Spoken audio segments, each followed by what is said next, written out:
السلام على سيدنا محمد وآله وصحابه أجمعين. فقد قال الله تعالى في القرآن العظيم: واستعينوا بالصبر والصلاة وإنها لكبيرة إلا على الخاشعين. فقد قال رسول الله صلى الله عليه وسلم: إنما الصبر عند الصدمة الأولى. அளவற்ற அருளாளனும் நிகரற்ற அன்புடையனுமாகிய அல்லாஹ்வின் திருநாமம் கொண்டு ஆரம்பம் செய்கின்றேன். வான் வையம் புகழ் அனைத்தும் ஏக வல்லவனாகிய வல்லவன் அல்லாஹ் தஆலா ஒருவன் மீது மட்டுமே உரித்தாகட்டுமா. நபிகள் நாயகம் ஸல்லல்லாஹு அலைஹி வஸல்லம் அன்னாரின் அவர்கள் மீதும் அவர்கள் நல்வழியை பின்பற்றிய அனைவர்கள் மீதும், குறிப்பாக நம் அனைவர்கள் மீதும் அல்லாஹ்வுடைய அன்பும் அருளும் என்றென்றும் குன்றாமல் குறையாமல் நிலவட்டுமாக. ஆமீன். அஸ்ஸலாமு அலைக்கும் வரஹ்மத்துல்லாஹி வபரகாத்துஹு. அல்ஹம்துலில்லாஹ். இந்த வருடத்தினுடைய தராவீஹ் தொழுகை முதலாவது தொழுகையை தொழுது முடித்திருக்கிறோம். இப்பொழுது நம்முடைய ஹாஃபில் அவர்கள் சரியாக 1.25 ஜுஸுவை நமக்கு முடித்து தந்திருக்கிறார்கள். இன்று ஓதப்பட்ட திருமறை வசனங்கள் நிறைய செய்திகளை சொல்ல கேட்டோம். பனி இஸ்ரவேலர்களுக்கு செய்த அருளை பற்றியும் அல்லாஹ் தஆலா அவர்களுக்கு கொடுத்திருந்த கண்ணியத்தை பற்றியும் சில வசனங்கள் பேசியது. அதேபோல் நல்லடியார்கள் ஏதேனும் துன்ப துயரங்கள் நேர்ந்தால் என்ன வார்த்தை சொல்ல வேண்டும் என்பதை பற்றி சில வசனங்கள் பேசியது. இன்றைக்கு நம்முடைய சிந்தனைக்கு ஒரு வசனம்: வஸ்தஈனு பிஸ்ஸப்ரி வஸ்ஸலாஹ். மூமின்களே, உங்களுடைய வாழ்நாளில் உங்களுக்கு எவ்வளவு பெரிய கஷ்டங்கள் சிரமங்கள் வந்தாலும் அந்த நேரத்தில் பொறுமையை கொண்டும் தொழுகையை கொண்டும் அல்லாஹ்விடத்திலே உதவி தேடுங்கள். வஇன்னஹா, இந்த செயல் லகபீரத்துன் இல்லா அலல் காஷிஈன். நல்லவர்களை தவிர மற்றவர்களுக்கெல்லாம் அது பாரமான செயலாக இருக்கும், செய்ய முடியாது அப்படிங்கிற மாதிரி அல்லாஹ் அந்த வசனத்தில் சொல்கிறான். அதாவது நமக்கு கஷ்டம் சிரமங்கிறது மனிதனுடைய வாழ்க்கையில் இயல்பு. கஷ்டம் சிரமம்லாம் இல்லாமல் உலகத்தில் யாரும் வாழலை. இறை தூதர்களில் இருந்து பாமர மனிதன் வரை எல்லாரும் கஷ்டம் சிரமத்தை அனுபவிக்கிறாங்க.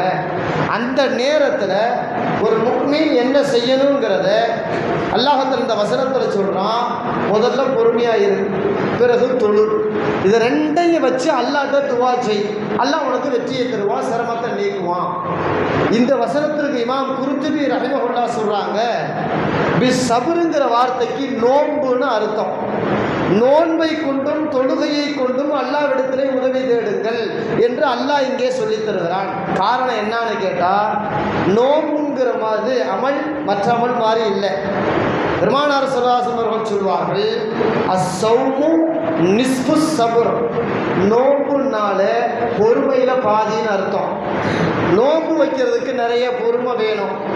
நிறைய ஹலாலானதெல்லாம் நோன்பு இப்போ ஹராம் ஆகிடுச்சு இல்லையா?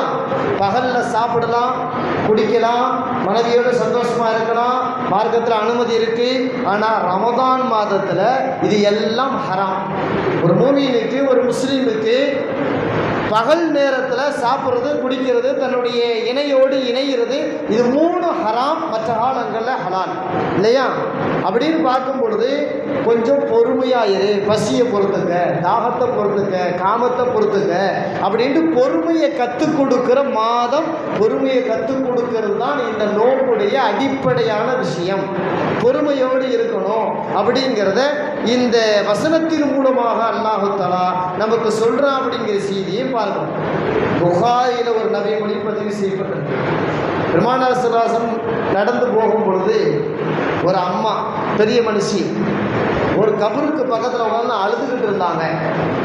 பெருமானார் ஸல்லல்லாஹு அலைஹி வஸல்லம் சொன்னாங்க, ஏம்மா உனக்கு என்ன ஆச்சு? மயன் இறந்த துக்கத்தில் கபூரில் உட்காந்து அழுதுகிட்டு இருக்கிய, பொறுமையாக இருமான்னு சொல்லிட்டு போயிட்டாங்க. அந்த அம்மா சொன்னா, அவங்களுக்கு வந்தாதான் தெரியும். எப்படி? அவங்களுக்கு வந்தாதான் தெரியும். நீங்கள் அசால்ட்டாக பொறுமையாருன்னு சொல்லிட்டு போகிறீங்க, போங்க எங்களுக்கு தெரியும் அப்படிங்கிற மாதிரி சொல்லிட்டு அந்த அம்மா. பிறகு அந்த அம்மாட்ட சொன்னாங்க, ஏமா பொறுமையாக இருன்னு சொன்னது யார் தெரியுமா? உன்கிட்ட இறை தூதர் அல்லாஹ்வுடைய தூதர் கொண்ட சொன்னாங்க, யாருன்னு கூட பார்க்காம இப்படி பேசலாமான்னு அந்த அம்மாவுக்கு பயம் வந்துருச்சு. நபிட்ட நம்ம பேசணும், ஒரு இறை தூதத்தியா இப்படி சவுடாலா பேசிட்டோம், நம்மளை பற்றி கண்டிச்சு எல்லாம் வசனத்தை இறைக்கிற போகிறான் அப்படின்னு பயந்துக்கிட்டு மீண்டும் ரசூலுல்லாஹ்ட்ட அந்த அம்மா ஓடுனாங்க. யா ரசூலுல்லாஹ், நீங்கன்னு தெரியாமல் இப்படியெல்லாம் அவசர கொடுக்க மாதிரி அதிக பிரசித்தனமாக பேசிட்டேன் அப்படின்னு சொல்லும் பொழுது தான் பெருமானார் ஸல்லல்லாஹு சொன்னாங்க, இன்னமஸ்ஸபுரு இந்த சதமத்தில் ஊலா. பொறுமைன்னா என்னன்னு தெரியுமா? சிரமம் கஷ்டம் வரும் பொழுது அந்த ஆரம்பத்தில் பொறுமையாக இருக்கிறது தான் பொறுமை. சிரமம் கஷ்டம் வரும் பொழுது புலம்புறது, திட்டுறது, ஏசுறது, பேசுறது எல்லாம் இருந்துவிட்டு லாஸ்ட்டாக நான் பொறுமையாக இருந்துக்கிறேன் அப்படின்னு சொல்கிறதில்ல. ஒரு கஷ்டம் வருது, உடம்பு நோக்காடு வருது, நோய் வருது, வியாபாரத்தில் நஷ்டம் வருது, கணவன் மனைவிக்கு மத்தியில் சண்டை சச்சரவு வருது, அந்த ஆரம்பத்திலேயே பொறுமையாக இருக்கணும்.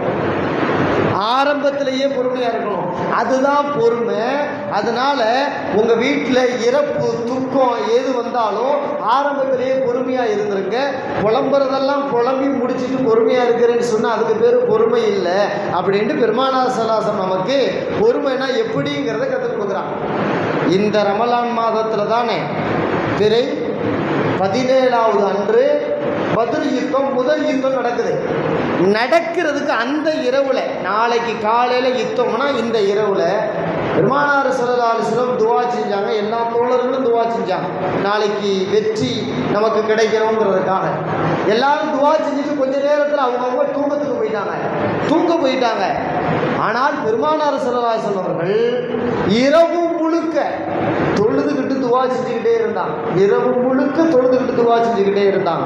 காரணம், நாளைக்கு ஒரு பெரிய சோதனை நமக்கு வரப்போகுது.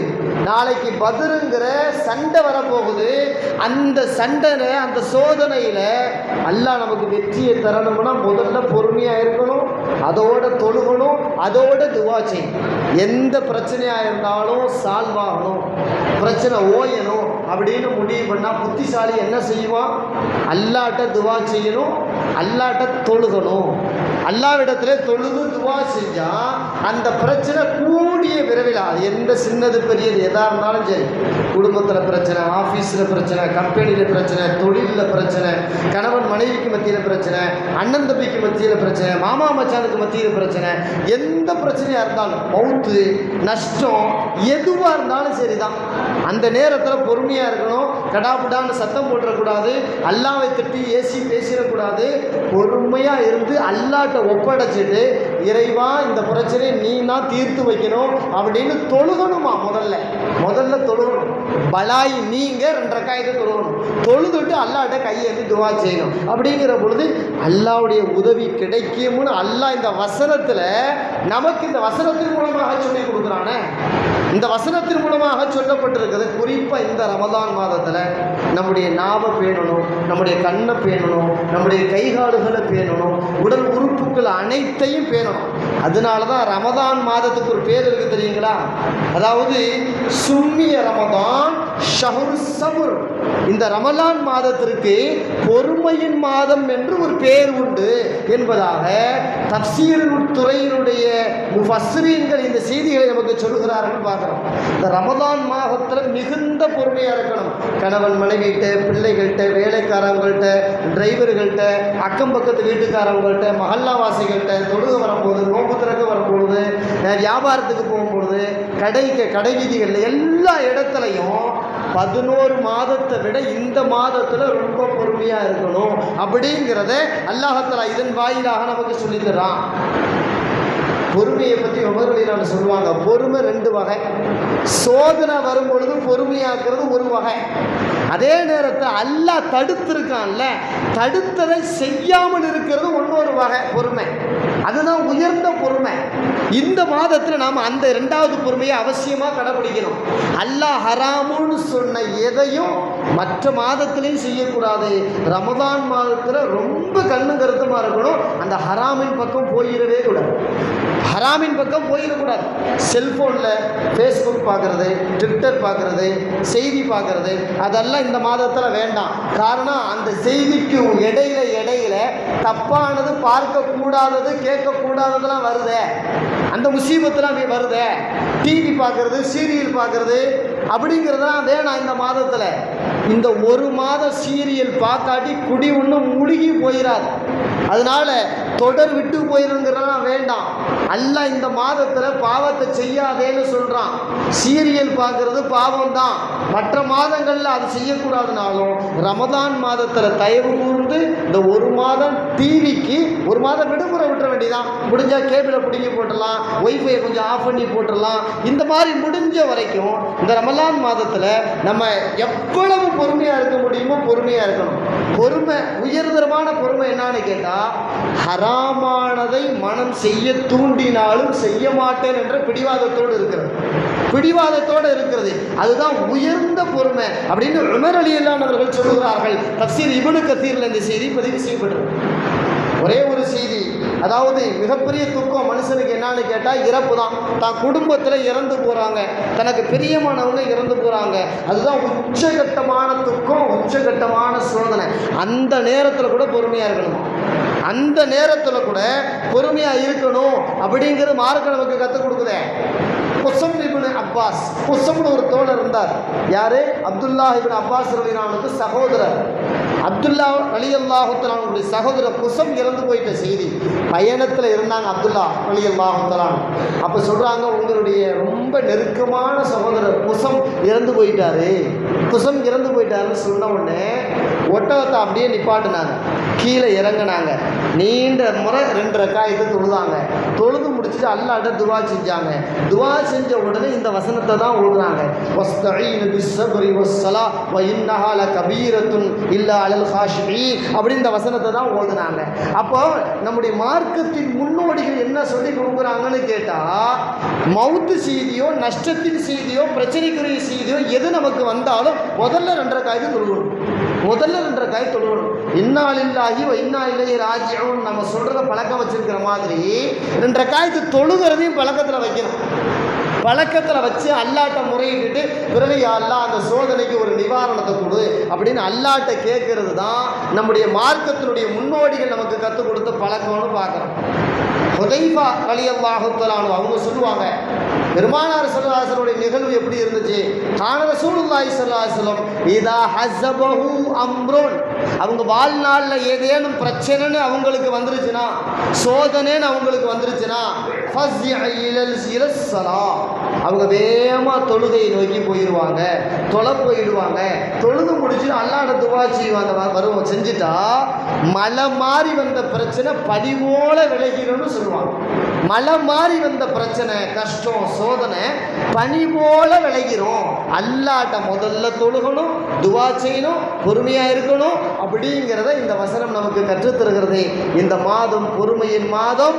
அல்ஹம்துலில்லாஹ், நாம் இந்த ரமதானில் முதல் தராவீக பொறுமையோடு இருந்து நாம் தொழுது போல 30 தராவியும் பொறுமையோடு இருந்து தொழுகணும். நாளைக்கு நாம் சஹர் பிடிக்க போகிறோம், நோன்பு வைக்க போகிறோம். முதல் நோன்புல எவ்வளவு ஆர்வத்தோடு நாம் இருக்கிறோமோ 30 நோன்பு வரைக்கும் இந்த ஆர்வத்தில் உள்ள ஒரு 5% கூட குறையக்கூடாது. ஆர்வத்தோடையே இருக்கணும். தொழுகையாக இருக்கட்டும், நோன்பாக இருக்கட்டும், திக்ராக இருக்கட்டும், குர்ஆன் திலாவத்தாக இருக்கட்டும், எந்த இபாதத்தாக இருந்தாலும் இந்த மாதத்தில் ஆர்வம் குறையாம பொறுமையோடு இருந்து அதை பரிபூர்ணமாக நிறைவேற்றணும். வல்லோன் அல்லாஹு தஆலா இந்த ரமலான் மாதம் முழுவதும் பல வகையான இபாதத்துக்கள் அதை இஹ்லாஸோடு நிறைவேற்றி அவன் அன்பையும் அருளையும் பெரும் பாக்கியத்தை நமக்கும் நம் குடும்பத்தார்களுக்கும் அல்லாஹ் தஆலா அவன் அருள்வாளித்து நல்லருள் புரிவானாக. வாஹிரு தஅவானா அல்ஹம்துலில்லாஹி ரப்பில் ஆலமீன். அஸ்ஸலாமு அலைக்கும் வரஹ்மத்துல்லாஹி வபரகாத்துஹு.